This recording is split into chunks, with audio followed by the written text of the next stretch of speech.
Llena nuestra mente con un conocimiento salvador del Santo Evangelio. Concédenos conocer cada vez más la agenda que tu iglesia,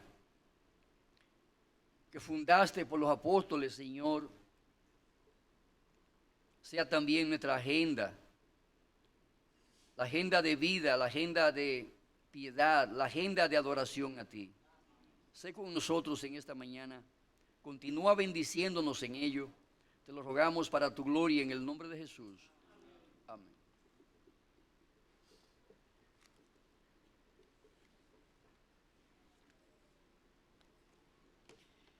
Estamos considerando, mis amados hermanos, la agenda que la iglesia apostólica tenía en su vida como pueblo de Dios, como iglesia. La iglesia apostólica tenía un programa bien definido, en el cual nos dice el apóstol Pablo, nos dice el apóstol que perseveraban. ¿En qué perseveraban la iglesia apostólica, la iglesia plantada por los apóstoles? ¿En qué perseveraban? Ellos perseveraban en la vida comunitaria que les permitía a ellos, como iglesia, celebrar cultos de adoración a Dios. Perseveraban en la vida cúltica, adorando a Dios, glorificando a Dios en espíritu y en verdad. La iglesia apostólica perseveraba dando testimonio conjunto acerca del evangelio para ganar a los perdidos. La iglesia apostólica perseveraba en la mutua edificación para equiparse unos a otros para las buenas obras. Vemos también que la iglesia perseveraba en la doctrina de los apóstoles. O sea, la idea aquí es que ellos no meramente recibieron una enseñanza superficial de las doctrinas apostólicas, sino que ellos se reunían para estudiar de manera asidua las enseñanzas que los apóstoles le traían a ellos. ¿Hasta dónde nosotros debemos de congregarnos, de reunirnos para estudiar y perseverar en ello? En el estudio de la doctrina apostólica, hasta que nos muramos, hasta que vayamos a la tumba. Es nuestro deber como creyentes perseverar en el estudio asiduo de las doctrinas apostólicas. Y obviamente entendemos que cada doctrina apostólica es un océano infinito que por más agua que extraigamos de él, no podremos secarlo. Siempre habrá nuevos niveles de conocimiento que debemos de adquirir de cada doctrina apostólica que estudiamos. Es una aventura nueva. El estudio de las doctrinas apostólicas, sin lugar a dudas, es una doctrina, es una aventura, porque nos lleva de un conocimiento a otro, de una rama a otra, y naturalmente es una experiencia enriquecedora para nosotros, proveedora de gracia continuamente. Además es una experiencia grata, porque qué maravilloso es conocer y profundizar en el conocimiento de cada una de esas verdades apostólicas que nos revelan el carácter de Dios, la naturaleza de la obra de salvación que hemos recibido, etc. Los primeros creyentes perseveraban en las doctrinas apostólicas, en el estudio de ella de manera asidua, en el entendimiento de ella de manera asidua, en la aplicación de ella de manera asidua. Lo que fue la costumbre y la práctica de aquellos viejos creyentes debe de ser la costumbre y la práctica de cada creyente en el día de hoy. ¿Hasta cuándo duraron perseverando ellos en las doctrinas de los apóstoles? Hasta que se murieron, mis hermanos. Hasta que se murieron. En mi experiencia personal, ya yo tengo más de 30 años en esta carrera de estudiar y conocer y hurgar y escudriñar en las doctrinas apostólicas. Y mientras más estudio y más escudriño y más hurgo en ello, me doy cuenta que más ignorancia tengo al respecto, porque lo que he podido aprender, estudiar y conocer de las doctrinas apostólicas es un grano de arena en comparación con el número infinito de granos de arena que hay en la playa. Esa es la realidad. Recuerdo el dicho de un puritano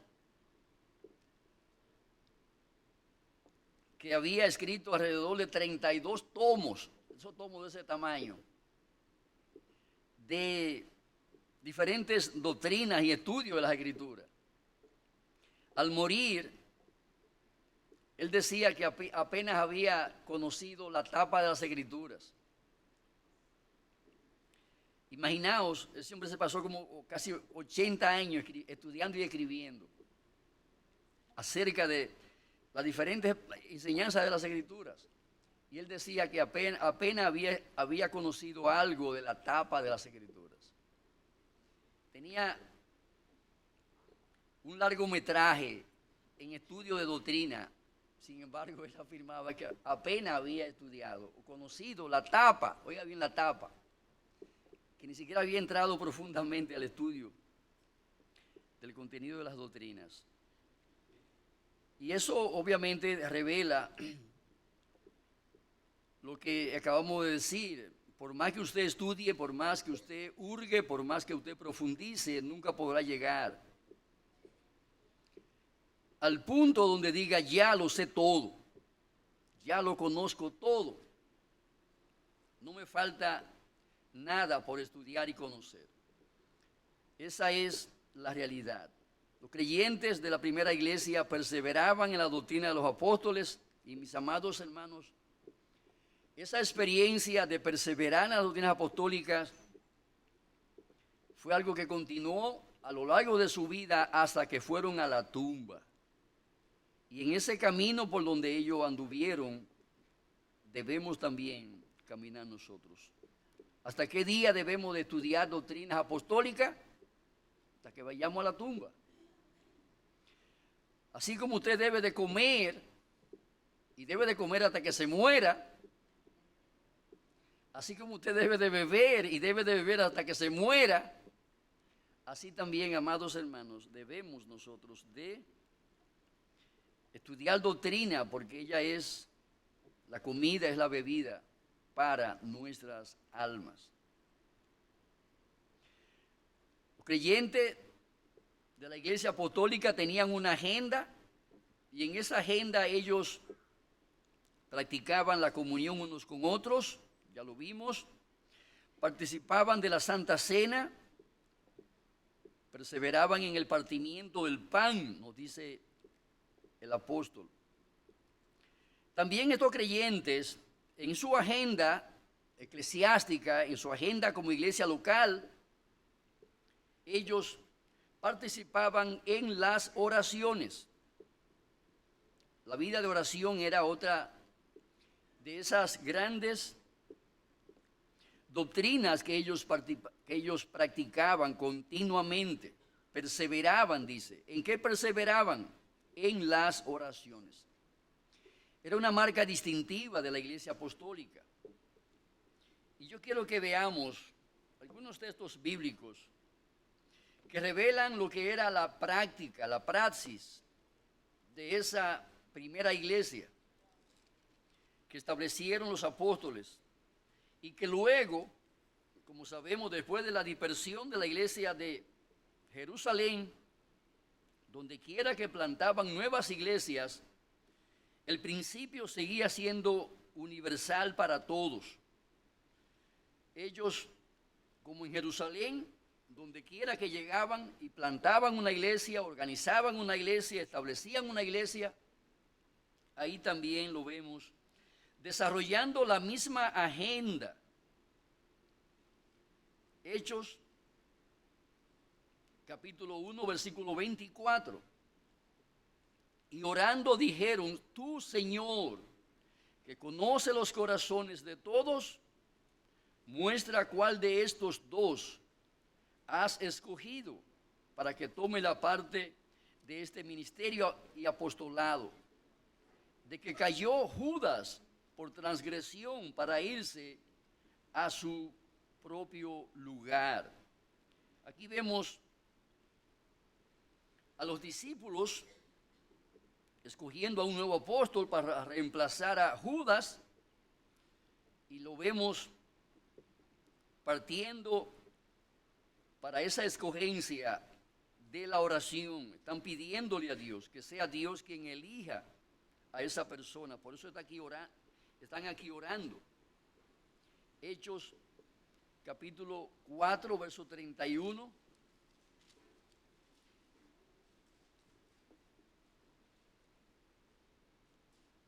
Cuando hubieron orado, el lugar en que estaban congregados tembló, y todos fueron llenos del Espíritu Santo y hablaban con denuedo la palabra de Dios. Aquí tenemos de nuevo esa reunión donde estaban allí nada más y nada menos que en un culto de oración, y ahí en ese contexto fue donde se formó la primera iglesia. Podemos observar entonces ahí que el nacimiento de la iglesia ocurrió justamente en el contexto de un culto de oración.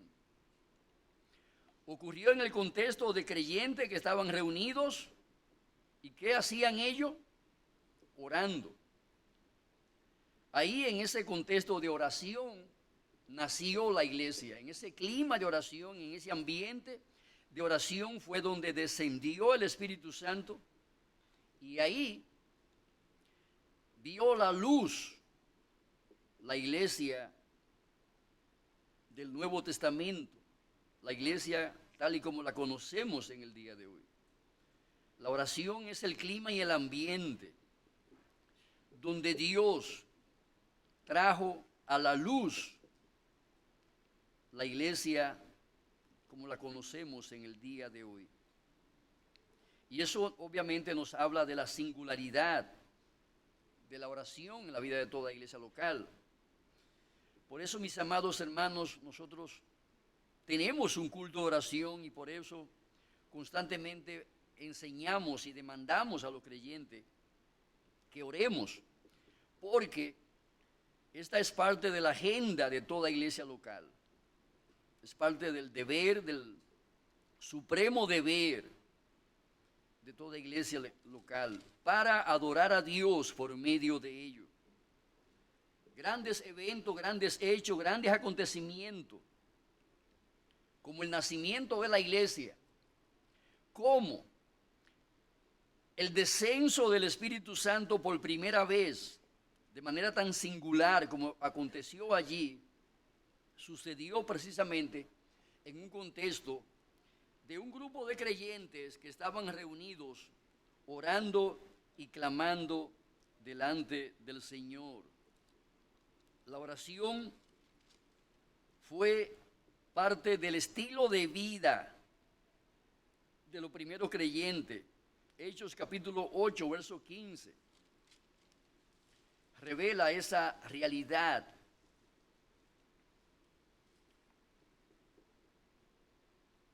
Los cuales, versículo 14, cuando los apóstoles que estaban en Jerusalén oyeron que Samaria había recibido la palabra de Dios, enviaron allá a Pedro y a Juan, los cuales, habiendo venido, oraron por ellos para que recibiesen el Espíritu Santo, porque aún no había descendido sobre ninguno de ellos, sino que solamente habían sido bautizados en el nombre de Jesús.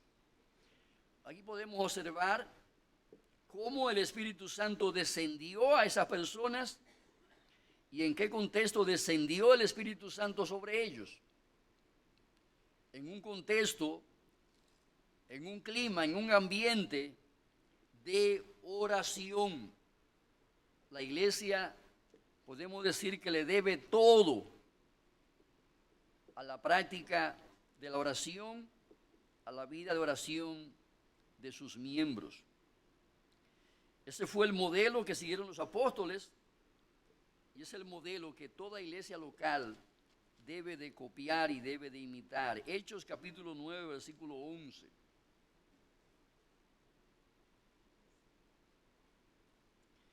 Y el Señor le dijo, levántate y ve a la calle que se llama Derecha y busca en casa de Judas a uno llamado Saulo de Tarso, porque he aquí, él ora y ha visto en visión a un varón llamado Ananías que entra y le pone las manos encima para que recobre la vista. Es interesante ahí que la primera actividad a la que Pablo se dedicó tan pronto se convirtió fue a la oración. Y personalmente pienso que el primer hálito de vida que experimenta una persona cuando nace de nuevo justamente es la oración. Es un síntoma vital de vida. Es como el pulso para ver si alguien está muerto o está vivo. ¿Cómo sabemos que alguien está muerto? ¿Cómo se identifica que hay vida en la persona? Se le toma el pulso. Si no hay pulso, ¿qué implica eso? Que está muerto. No hay vida en esa persona. De la misma manera, sabemos del nuevo nacimiento de alguien, entre otras cosas, por el hálito de oración, que será una experiencia constante, vital, de vida para esa persona. He aquí, note la manera en que debían de identificar a Pablo. He aquí, él, ¿qué es lo que hace? Ora. He aquí, él ora. Y ahí en ese contexto de oración, dice la palabra, ha visto en visión a un varón llamado Ananías. La oración, mis amados hermanos, es el hálito de vida de todo verdadero creyente. El apóstol Pablo así lo experimentó. Versículo 40 del mismo capítulo. Entonces, sacando a todos, Pedro se puso de rodilla y oró. Y volviéndose al cuerpo dijo, Tabita, levántate. Y ella abrió los ojos y al ver a Pedro se incorporó. Vemos aquí que era la norma, la práctica, era parte del ministerio apostólico, la oración. Cada situación, cada adversidad, cada problema, cada circunstancia, cada necesidad que experimentaban, tanto en lo personal como en lo ministerial, ¿qué hacían ellos? Oraban, echaban mano de ese recurso de la oración. Había un gran problema en esta familia. Tabita había muerto. Y Pedro, poseyendo ese don que poseía, sabía muy bien que con la oración podía cambiar la tristeza que embargaba esta familia por la partida de Tabita. Por ello, hizo uso de ese recurso de oración con el cual cambió de manera radical la realidad que esa familia estaba viviendo. La oración en las manos de un buen creyente es un recurso poderoso. Puede hacer maravillas realmente para cambiar una experiencia tan dolorosa como esta en una situación de alegría. Hechos capítulo 10, verso 9. Al día siguiente, mientras ellos iban por el camino y se acercaban a la ciudad, Pedro subió a la azotea para orar cerca de la hora sexta. ¿Dónde subió Pedro? A la azotea. Y es interesante que subió a la azotea. Ahora, ¿por qué Pedro subió a la azotea? ¿Por qué? Porque quería un lugar apartado, un lugar tranquilo, soledad, en otras palabras. ¿Con qué finalidad? Para allí buscar el rostro del Señor, en oración, en súplica. Era el estilo de vida de Pedro. Estaba dominada por ese espíritu de oración. Subió a la azotea y allí clamaba al Señor. Note lo que dice el versículo 10. Tuvo gran hambre y quiso comer, pero mientras le presentaban algo, le sobrevino un éxtasis y vio al cielo abierto y que descendía algo semejante a un gran lienzo, que atado de las cuatro puntas era bajado a la tierra, en el cual había de todos los cuadrúpedos terrestres, reptiles y aves del cielo. Y le vino una voz: levántate, Pedro, mata y come. Entonces Pedro dijo: Señor, no, porque ninguna cosa común e inmunda he comido jamás. Volvió la voz a él la segunda vez, y abriendo los ojos, lo que Dios limpió, no lo llames tú común. Esto se hizo 3 veces y aquí el lienzo volvió a ser recogido en el cielo. Ese pasaje es interesante porque ahí vemos que Dios le trajo a este hombre una tremenda revelación. Y obviamente en esa revelación que le fue dada en el contexto de su humillación en oración delante del Señor, lo vemos aquí recibiendo una revelación acerca del cambio de la ley ceremonial, que entre muchas otras cosas prohibía cierto tipo de alimento. Y aquí le dicen, esa ley ceremonial fue abolida, fue abrogada. Por eso, con la muerte de Cristo, todo aquello terminó, pereció. A partir de ahí, no hay límites para comer. ¿Cómo hace su puerquito sin problema? Cómase su cerdo asado, guisado, como usted lo quiera comer. No hay ningún problema con eso ya.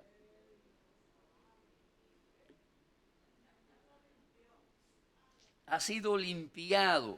Mata y come. Y es interesante que aquí él reclama o él alega: ninguna cosa común o inmunda he comido jamás. Ahora, ¿qué implica eso? Que lo que le bajaron en el lienzo no fueron los alimentos que estaban aprobados para comer, porque si hubiese sido así, él no argumenta lo contrario, sino que le bajaron en un lienzo todos aquellos animales y aves que le estaba prohibido a Israel comer. Y le dijeron: mira, ya eso terminó, tú puedes ahora comerte toda clase de animal y comértelo con una limpia conciencia, a sabiendas de que no estás pecando. Señor, no, porque ninguna cosa común o inmunda he comido jamás. Y esa misma voz le volvió a requintar lo mismo. Lo que Dios limpió, no lo llames tú común. Dios limpió todo alimento. Cuando Cristo murió en la cruz del Calvario y derramó allí su sangre. ¿En qué contexto él recibió esa información? En el contexto de la oración.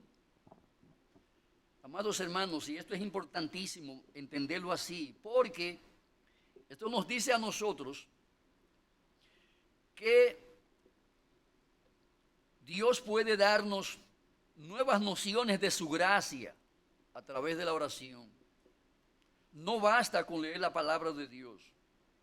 Se necesita también una vida de oración consagrada, una vida de oración entregada, una vida de oración persistente, confiado de que Dios en ello nos dará nuevos niveles de revelación de sí mismo, de su gracia, de su amor, de su bondad, en cada dimensión de nuestra vida espiritual. Los apóstoles se caracterizaron por su vida de oración. La iglesia primitiva se caracterizó por su vida de oración. Y mis amados hermanos, aquello que fue una parte importante de la agenda de la iglesia primitiva, no puede sino ser también parte importante de nuestra vida como iglesia local. La iglesia local debe de ser distintivamente una iglesia de oración. Sus miembros deben ser hombres y mujeres consagrados, dedicados e integrados a la vida de oración, tanto en lo individual, en lo familiar, como también, obviamente, en lo congregacional. Hechos capítulo 12, verso 12.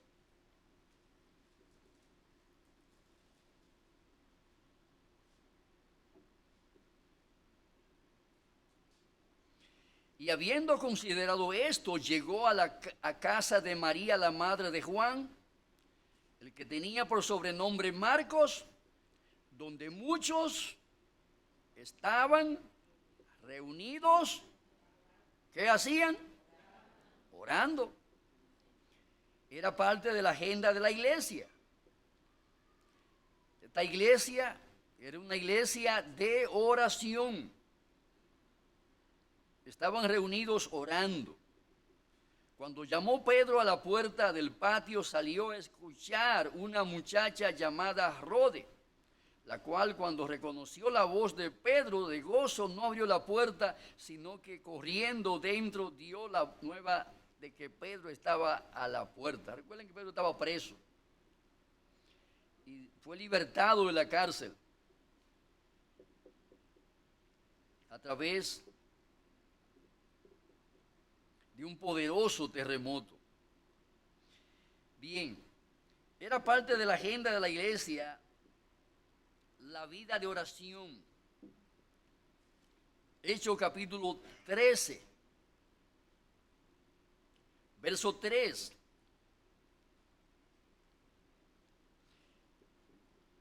Donde inicia la primera gira misionera de Pablo y de Bernabé. ¿Dónde se inició? Se inició en un culto de oración. Fue ahí donde arrancó la obra misionera.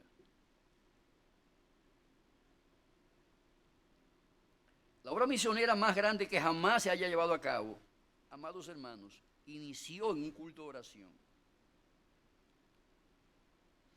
Entonces, habiendo ayunado y orado, les impusieron las manos y los despidieron. Ahí se dio el primer Picasso para la obra misionera, que habría de llenar a toda Europa y parte de África de el Evangelio del Señor Jesucristo. Ellos entonces, enviados por el Espíritu Santo, descendieron a Seleucia y de allí navegaron a Chipre. Así vemos cómo ellos desarrollaron aquella agenda misionera. Pero es interesante ver que ellos fueron enviados por el Espíritu Santo. ¿En qué contexto el Espíritu Santo llevó a cabo esa mensajería de enviarles a ellos? Amados hermanos, en el culto de oración, en la oración del pueblo de Dios reunido allí.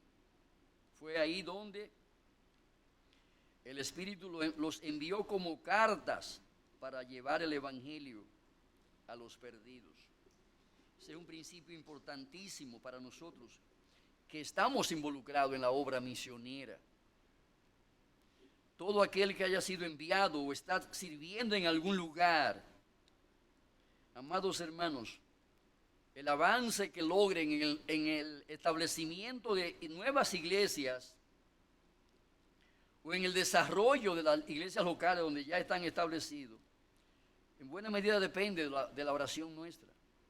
Dios ha atado el crecimiento y desarrollo de la iglesia al ministerio de oración de aquellos que envían a trabajar en esos lugares.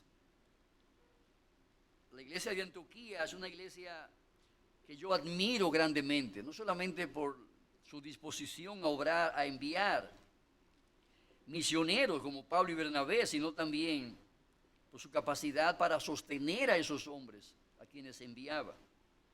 Y una de las maneras en que se sostiene la obra misionera, obviamente, es la oración, orando por ello, intercediendo por ello. Esa es una nota distintiva de aquella iglesia. Hechos 14, verso 23.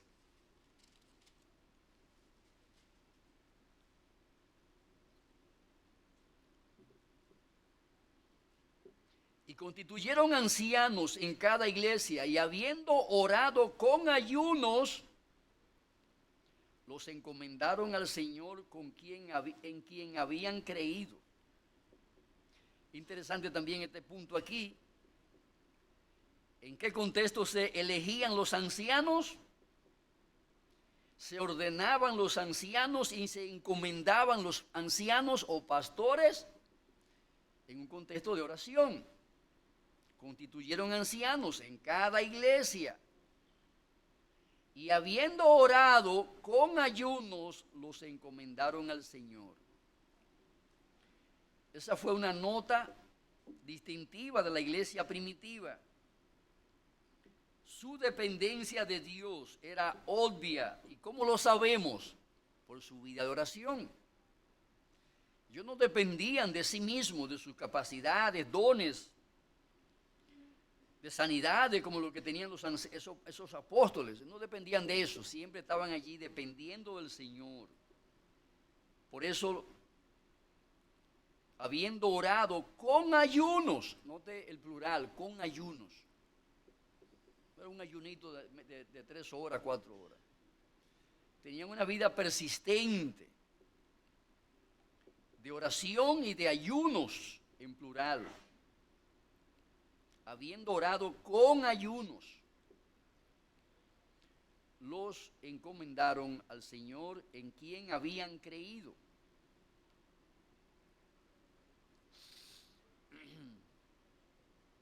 Hechos 14, Hechos 15.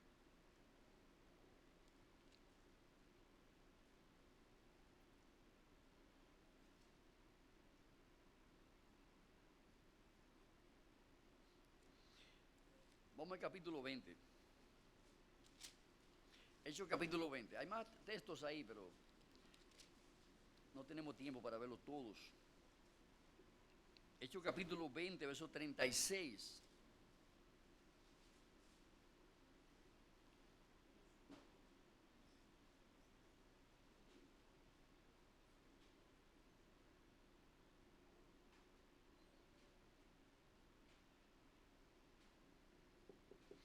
Cuando hubo dicho estas cosas, se puso de rodillas y oró con todos ellos. Entonces hubo gran llanto de todos, y echándose al cuello de Pablo, les besaban, y doliéndose en gran manera por la palabra que dijo, de que no verían más su rostro, y le acompañaron al barco. Ese texto me llama mucho la atención, amados hermanos, porque vemos que la iglesia en su origen oraba por todo, hasta por una despedida. Se despedían ¿cómo? En oración. se encontraban y ahí lo vemos orando. Mientras estaban juntos, estaban orando. Y al despedirse, se despedían orando. ¿Qué espíritu de oración había y se respiraba en ese contexto de la iglesia primitiva? Note que dice, cuando hubo dicho estas cosas, se puso de rodillas. Pablo oraba de rodillas. Oraba de rodillas. Y oró con todos ellos. Para la despedida armaron un culto de oración. Y en ese contexto de adoración y de oración se despidió de sus amados hermanos de la iglesia de Efeso. Pablo era un hombre marcado por la oración, de eso no hay la menor duda. Hechos capítulo 21, verso 5. Cumplido aquellos días, salimos acompañándonos todos con sus mujeres e hijos hasta fuera de la ciudad, y puesto de rodillas en la playa, oramos. Bueno, ya lo leímos eso. Capítulo 28 de Hechos, vayamos allá, Hechos capítulo 28.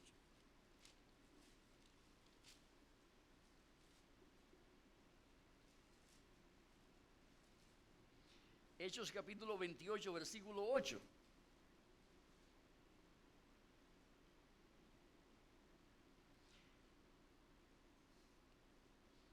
Y aconteció que el padre de Publio estaba en cama, enfermo de fiebre y de disentería. Y entró Pablo a verle. Y después de haber orado, le impuso las manos y sanó. Así vemos nosotros, hermanos, cómo a través de esos versos encontramos la respuesta a la pregunta: ¿en qué perseveraban los primeros creyentes? Bueno, dice que ellos perseveraban en la doctrina de los apóstoles, en la comunión unos con otros, en el partimiento del pan y en las oraciones. Vemos ahí el registro de lo que fue su vida de oración. Tanto en los apóstoles está registrada allí su vida de oración, pero también en la iglesia en general, la iglesia que ellos plantaban, eran iglesias de oración. Ellos perseveraban en eso. No eran ajenos a la oración constante y sistemática. Pero no solamente lo vemos en la iglesia apostólica de los Hechos, también vemos que esto fue una norma distintiva de la iglesia que podemos llamar la iglesia posapostólica. Por ejemplo, la iglesia de Roma, Romanos capítulo 15, versículo 30. Hay muchos textos en Romanos que hablan allí de lo que fue la vida de oración de aquella iglesia. Aquí nos dice la palabra en el versículo 30. Pero os ruego, hermanos, por nuestro Señor Jesucristo y por el amor del Espíritu, que me ayudéis orando por mí a Dios, para que sea librado de los rebeldes que están en Judea, y que la ofrenda de mi servicio a los santos en Jerusalén sea acepta, para que con gozo llegue a vosotros por la voluntad de Dios y que sea recreado juntamente con vosotros. Y el Dios de paz sea con todos vosotros. Amén. Noten aquí los motivos específicos por los que Pablo está reclamando a la iglesia en Roma que orase de manera específica por él. Pablo tenía preocupaciones, tenía necesidades. ¿Y a qué apela él para que las mismas fuesen satisfechas? ¿A qué? A las rodillas, a la oración, al clamor de los hermanos de la iglesia allá en Roma. Pero os ruego, hermanos, y note los dos motivos que él da para su ruego: por nuestro Señor Jesucristo y por el amor del Espíritu, que me ayudéis orando por mí a Dios. Y ahí viene el por qué deben de orar. Oren por mí, dice Pablo, para que yo sea librado ¿de quiénes? De los rebeldes que están en Judea. Oren por mí para que la ofrenda de mi servicio a los santos en Jerusalén sea algo aceptable para ellos. También oren por mí para que con gozo llegue a vosotros por la voluntad de Dios. Oren por mí para que sea recreado juntamente con vosotros. Esos son los motivos de oración que Pablo tenía delante de Dios y por cual pide la ayuda también para que intercedan por él, por esos motivos, delante del Señor. Pablo sabía que solamente la gracia de Dios podía librarle del odio, el rencor, el rechazo y sobre todo el deseo de su sangre y de su cabeza que tenían aquella gente allá en Jerusalén. Sabía que su vida o su integridad física estaba en peligro al llegar en Jerusalén. ¿Quién les podía librar de esos peligros o guardar de esos peligros? La buena mano del Señor. Por eso está allí clamando y orando para que estos hermanos se involucren en oración. Efesios capítulo 6. Efesios capítulo 6.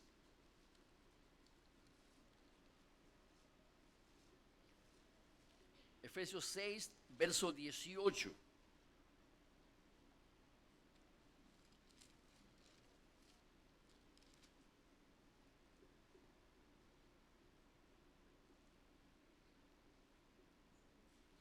Dice, orando en todo tiempo, con toda oración y súplica en el Espíritu, y velando en ello con toda perseverancia y súplica por todos los santos y por mí, a fin de que al abrir mi boca me sea dada palabra para dar a conocer con denuedo el misterio del Evangelio, por el cual soy embajador en cadenas, que con denuedo hable de él como debo hablar.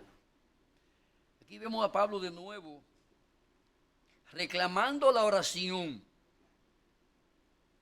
de los efesios, de la iglesia en Efeso.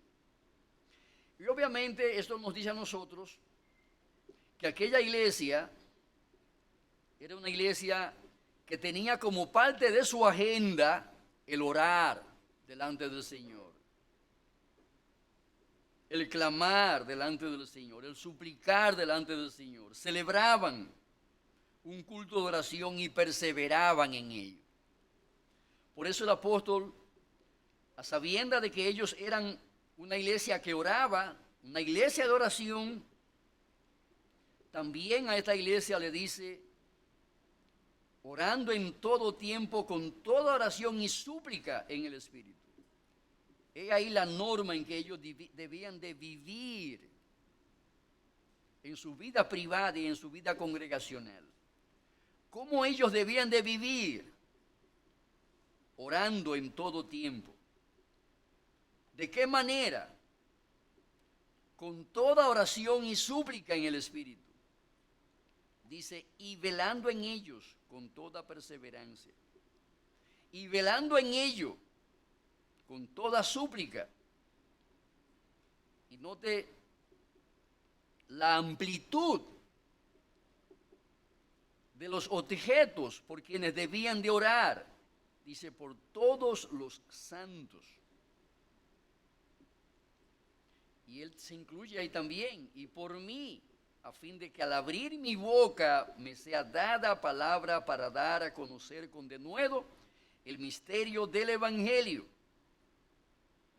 Pablo entendía que el denuedo con que hablara dependía en buena medida de la respuesta de Dios a las oraciones que llevarían delante del Señor los creyentes de Efeso. Y amados hermanos, recordad que Pablo aquí estaba inspirado por el Espíritu Santo cuando escribía esto. ¿De quién dependía su denuedo al hablar del Evangelio? ¿De quién? De la respuesta de Dios a la oración de su pueblo. Y lo que es verdad para aquellos ayer es verdad para nosotros hoy. En buena medida, la fortaleza de ese púlpito descansa en sus rodillas, descansa sobre su vida de oración, depende de la respuesta que Dios le dé a sus oraciones, a nuestras oraciones. Usted no debe llegar aquí a sentarse a oír un sermón ahí sin haber orado. Y ojalá inicie su oración el lunes, bien temprano. Oración que la retoma el martes, después que se levanta. Y vuelve y la retoma el miércoles. Y vuelve y la retoma el jueves. Y vuelve y la retoma el viernes, el sábado. Y el domingo da su último aliento cuando viene para acá. Señor, mire ese flaco, qué flaco es, ten misericordia de él. Llénalo de tu gracia. Que tu poder se perfeccione en sus debilidades. Que hable con denuedo, con pasión, con urgencia. Ese evangelio glorioso. Con pasión, hermano, porque es algo glorioso, es del cielo. No es un periódico que él va a estar leyendo allí, con noticias insulsas de este mundo. Es el evangelio de gloria y de gracia. Es el mensaje de Dios, el mensaje de amor para su pueblo, el mensaje de sanidad para su pueblo. No es cualquier cosa. Entonces, nuestras oraciones, hermanos, son un ingrediente que no puede faltar. No puede faltar a la hora de llevar a cabo todos los aspectos de la vida de una iglesia. Todo debe de ser sazonado con mucha oración. Vemos que esa fue la agenda que la iglesia primitiva llevó a cabo, de principio a fin. Aún para hablar, Pablo pedía oración, porque él sabía que el denuedo con que debía de hablar, la pasión con que debía de hablar, la urgencia con que debía de hablar, en buena medida descansaba en la respuesta de Dios a su súplica, a su oración, a la del pueblo de Dios, la iglesia. Esa es una realidad, hermanos, que nosotros, como iglesia local, si queremos seguir avanzando, estableciendo nuevas iglesias, llenando este país y el mundo de iglesias, necesitamos redoblar, multiplicar nuestra vida de oración. Colosenses capítulo 1, verso 9.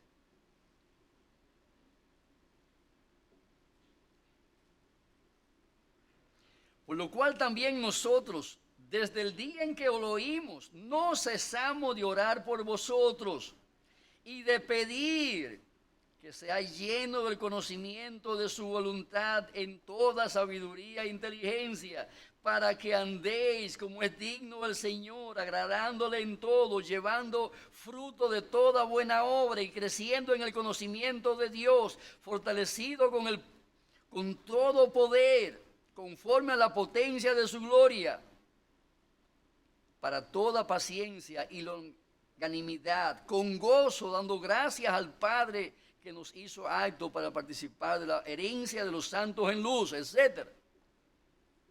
Ven cómo todo eso está conectado con la oración, conectado.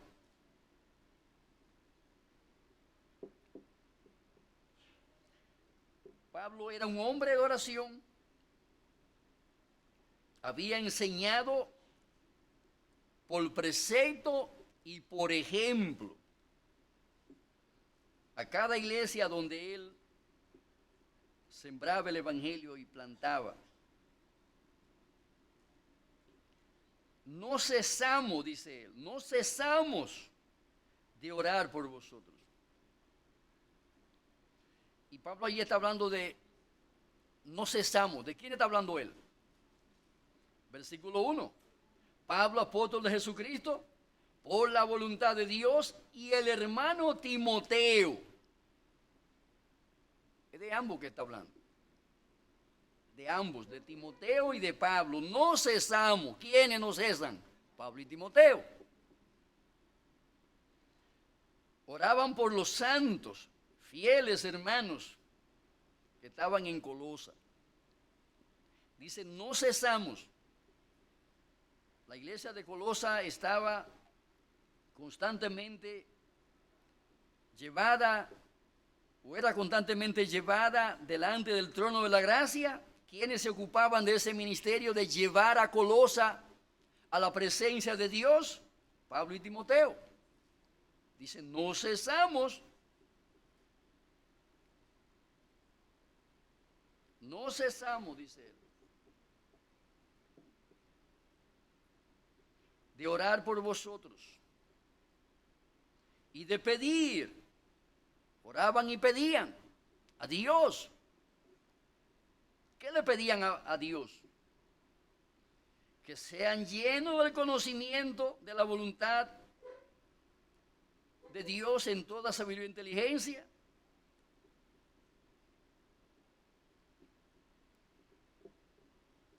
No pedían bagatela. Dale una casa, dale un carro, dale esto. Es lo que pedían ellos.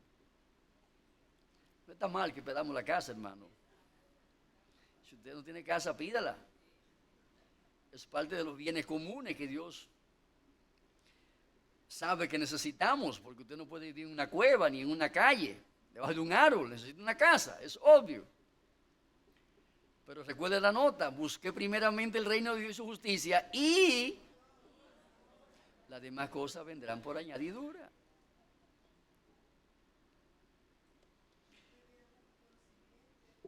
Pedía conocimiento, pedía inteligencia, pedía sabiduría. Porque si tenían esas cosas, tendrían la capacidad de producir los recursos para la casa que necesitaban, para esto, para lo otro, para aquello. Esa es la realidad, mis hermanos.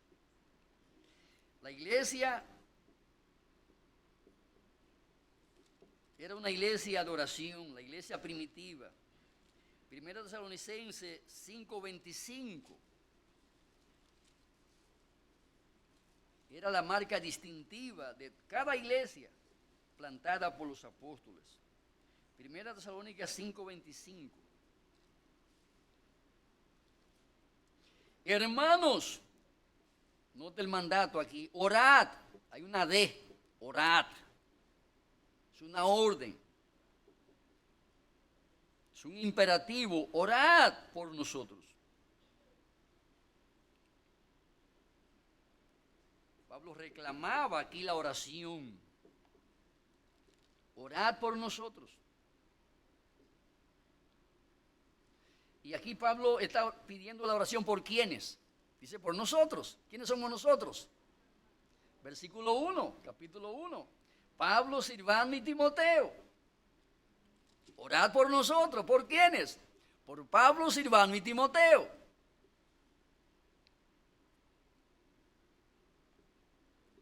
Le da un mandato a la iglesia. Era el deber de la iglesia orar por Pablo, por Silvano y por Timoteo. Era algo que la iglesia debía de hacer constantemente. Orar por nosotros.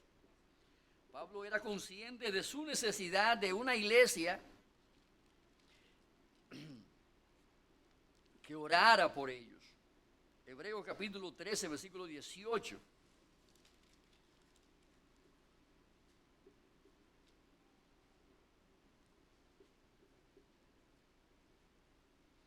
Note de nuevo el mismo mandamiento, orad por nosotros.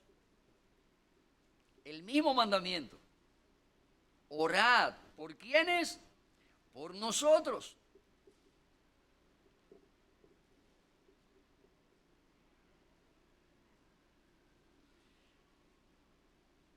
Pues confiamos en que tenemos buena conciencia, deseando conducirnos bien en todo.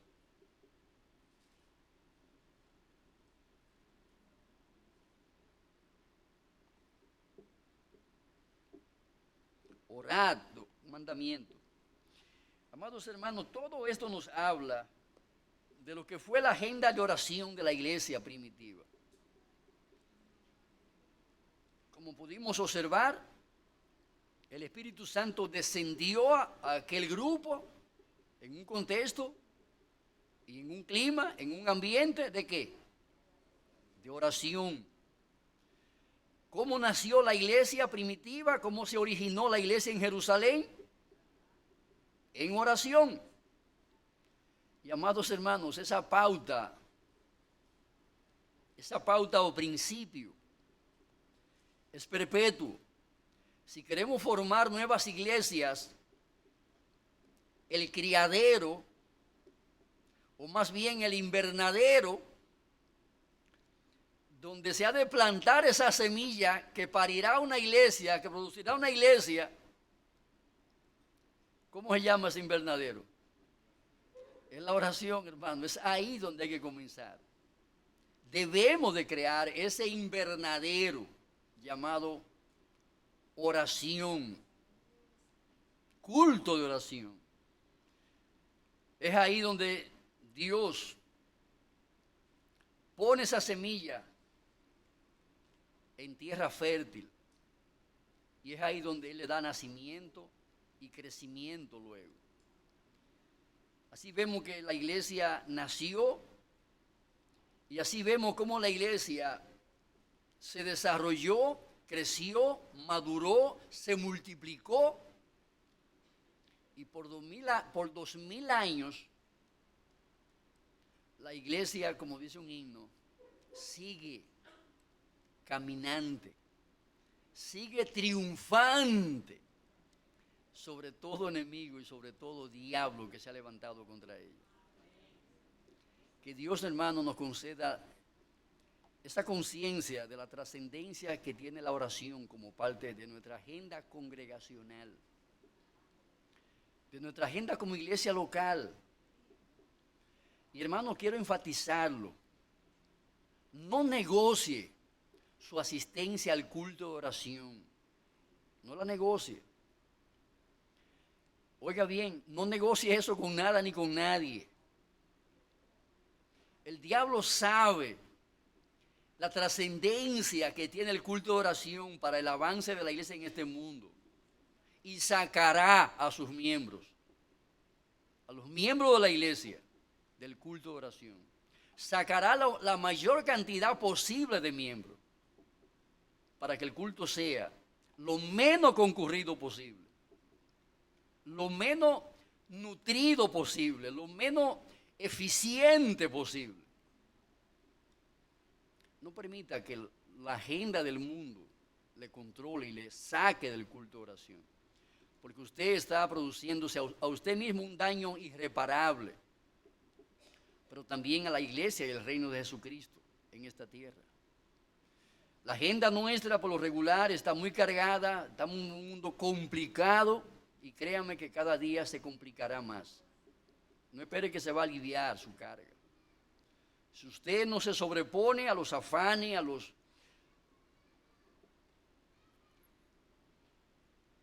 terribles males que este mundo ofrece y carga a uno con ello, si usted no se sobrepone a eso,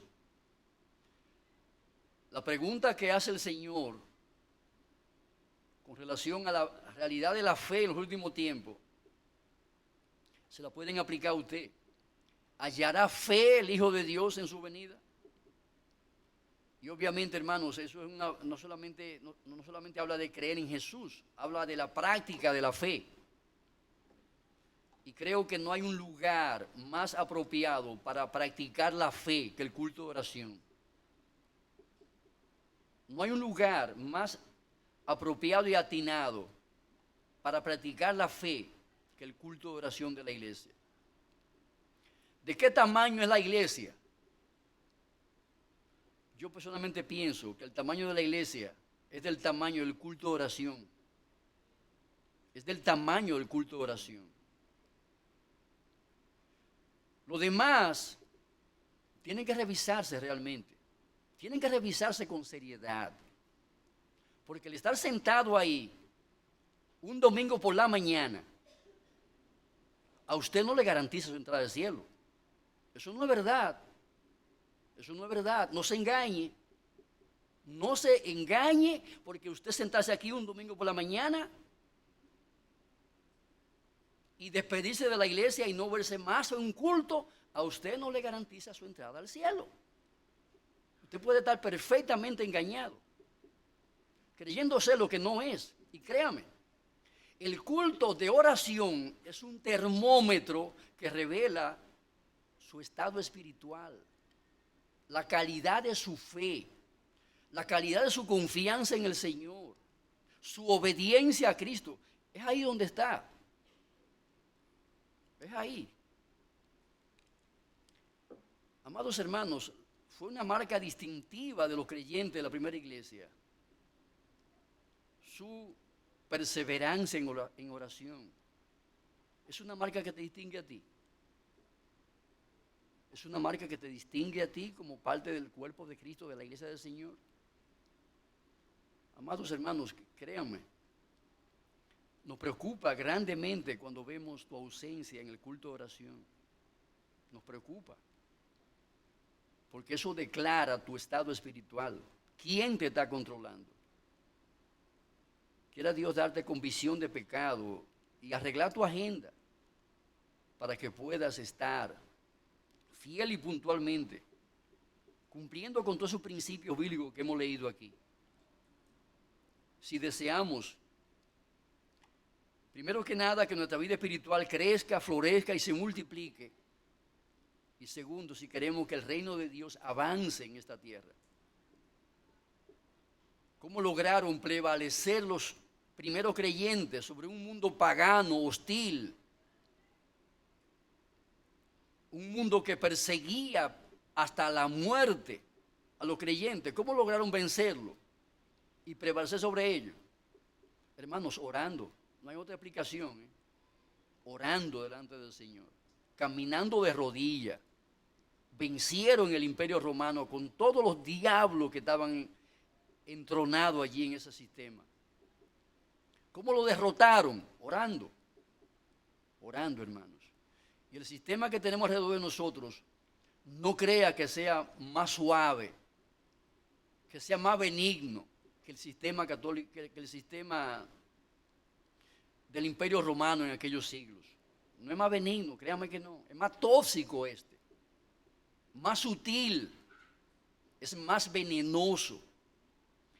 Y en ese sentido nosotros, hermanos, tenemos que, la verdad, como iglesia local, meditar en estas cosas y examinar nuestra vida de oración a la luz de lo que aquí hemos visto.